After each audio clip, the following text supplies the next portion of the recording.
Greetings everyone, hey, how you doing? It's Matt Sella. Today I'm doing a non-spoiler review for Zombieland Double Tap, a sequel 10 years in the making. Before we begin, make sure to subscribe to my channel, ring that bell to be notified when new videos drop. When it comes to the zombie genre, it never really appealed to me. The whole concept of a zombie breakout, undead rising from the grave to eat people's brains, falls under the category to me that supernatural magic that never made much logical sense to me. But I understand the dreadful notion behind it and why it can appeal to so many people. So when it comes to making a zombie film, there has to be some added element to it to retain my interest. And I think comedy is probably the safest bet. Shaun of the Dead is one of my favorite dark comedies of all time, and they handle zombies well that ties into the characters and the dry British humor to such a charm and wit. Zombieland, at least the first one, has a similar appeal. It doesn't take itself too seriously. The characters are so drastically different from one another that their banter alone makes the zombie-infested world so endearing. Now, the first one did make my side hurt from laughter. I thought it was funny and I liked the characters. It was the clash of the types in somewhat satirical setting that made it fun. 10 years later, we finally got a sequel to Zombieland, but did it carry the same charm and humorous banter from the first? I say that's where the strength of the movie lies. It all comes down to each character being their own archetype, bantering off each other. They have different approaches for surviving the zombie world, yet can operate fantastically off each other that keeps you hooked. It might be a little bit of a stretch, but it's almost like Futurama and how they handle their characters. With Zombieland Double Tap, it really came down to the dialogue and the reaction. Woody Harrelson, as Tallahassee, stole the show for me, with how reluctant he was to do things others wanted, but ran with the situation he allowed due to relations with the cast he had around him. Jesse Eisenberg as Columbus was once again the by-the-numbers awkward neat freak guy that never annoyed me because I knew what kind of role he played in not only to keep others in check, but as a means to keep the audience informed with what's going on. Emma Stone as Wichita plays the straight person, which led to many funny moments as well, especially now that we explore the relationship she has with Columbus after 10 years dealing with the zombies. To wrap up on the cast, I say,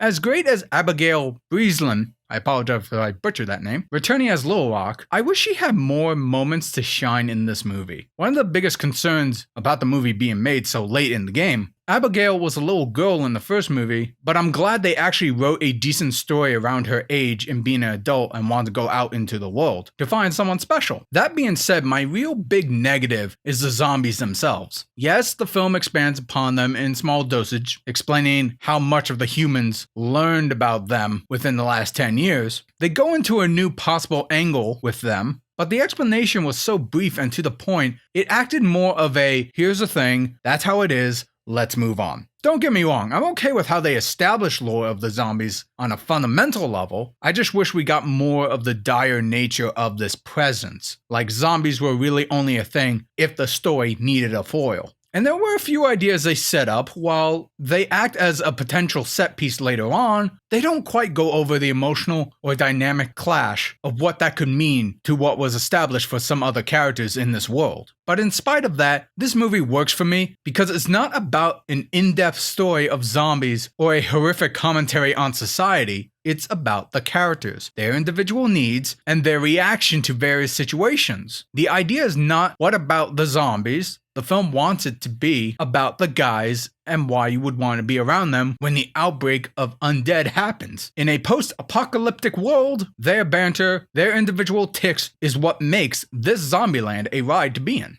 And for those reasons, I say I was highly entertained. Is it my favorite zombie comedy? No, but it doesn't need to be. It carried a lot of what worked from the first movie and focused more on that to really drive what the movie should be about. And I say they did a good job hitting that mark. I think the long wait was worth it in my opinion. Now there are a couple things that I have that are positives and negatives that could be considered spoilers, so I'm not going to bring them up. Unless you want me to do a follow-up spoiler talk, let me know in the comment section below. I will say one thing that I won't spoil what it is, but they have a bonus scene in the mid-credits. Again, not going to say what, but they do have a bonus scene in the mid-credits. Again, not going to say what, but it did make me leave the theater with a smile on my face. And luckily, it came up quick from when the credits started rolling, so you don't need to wait long for the bonus scene at all. Now, was there one more stinger at the very end of the credits? I don't know. I didn't stick around long enough for that. But that'll do it for my non-spoiler review for Zombieland Double Tap. You heard my opinion, but now I want to hear yours. Let me know in the comment section below, have you seen the film and did you like it? Did you not like it? Share your thoughts, join the conversation. If you like reviews just like this, subscribe to my podcast channel. Ring that bell to be notified when new videos drop. Like this video. And if you want to support me directly, please go to my Patreon at patreon.com/Matt Sella. Consider donating as low as $1 a month will help go towards my podcast channel, art, animation, and content made just for you. This is Matt Sella, thanking you all for tuning in.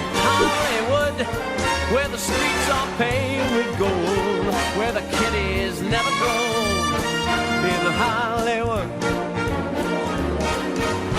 Hollywood, where the stars don't shine at night. They walk around in the broad daylight.